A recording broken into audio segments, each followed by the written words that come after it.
Hey math explorers! Have you ever had something so good you just had to share it? I've got this beautiful crisp apple. But my friend Rolly is coming over, and we both want a fair piece. How do we make sure we each get an equal share? That, my friends, is the beginning of a magnificent mathematical journey called fractions. So, this whole apple is our starting point. It's one complete thing. Now, I'm going to cut it into two equal pieces. This piece is my share. It's one part out of the two parts we made from the whole apple, or 1/2. And the other 1/2 is for my friend, Rolly. If we put 1/2 and 1/2, make one whole. Fantastic, isn't it? This concept is called a fraction, represents a part of a whole. Pause the video right here. Go grab something you can divide, a piece of paper, a napkin, a banana, or a ribbon. Now, try to divide it into two pieces that are as equal as you can make them. Let's look at another story. This is Ella. She baked a pizza with her mom. She cut it into 4 equal parts. Each part is called a quarter or 1/4. If we put 4 quarters or 4/4, we make one whole pizza. If Ella gave 1/4 to her brother, what fraction of the whole pizza is for the rest of the family? Yes, 3/4. There are 3 parts left out of 4 parts of the whole pizza. That answer was supreme. You're on a roll. Or should I say, a crust? Let's talk about the parts of a fraction. Every fraction has a number on top and a number on the bottom, separated by a line, which is called fraction line. Let's look at the bottom number first. This number is called the denominator. Say that with me, denominator. The denominator tells us the total number of equal parts the whole has been divided into. In our apple example, we cut the whole apple into 2 equal pieces. So, our denominator is 2. Now for the number on the top. This is the numerator. Say it with me, numerator. The numerator tells us how many of those equal parts we are counting or looking at. It's the number of pieces you have.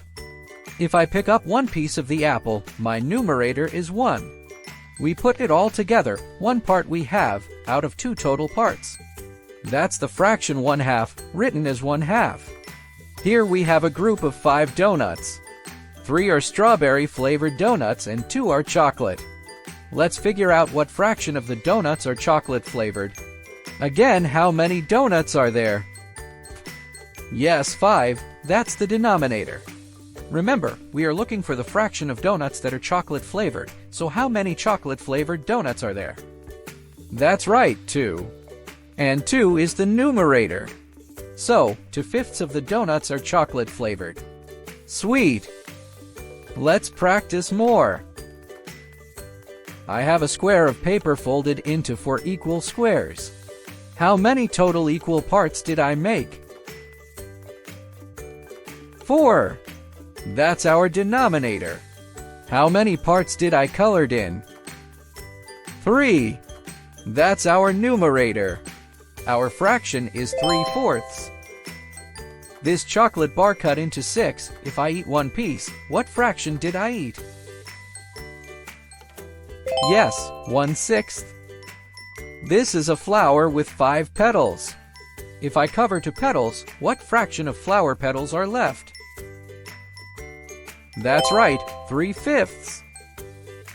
What fraction of pizza bread is this? Yes, 1/2. Based on the total number of slices, what fraction describes 2 slices of this pie? That's right, 2/8. If 2 slices taken out of 8, what is the fraction that represents the remaining part of the cake? Yes, 6/8. What fraction of bread has frosting? Yes, that's 2/3. What fraction of rocks are pumice? Yes, 3/4.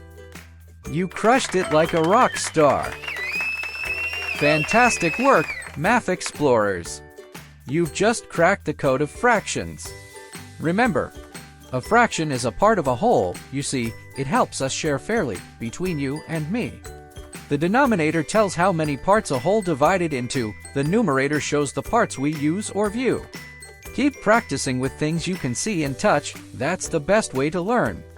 If you found this helpful, give this video a thumbs up and subscribe for more fun lessons. What's the biggest thing you've ever had to divide? Tell me in the comments below. See you next time.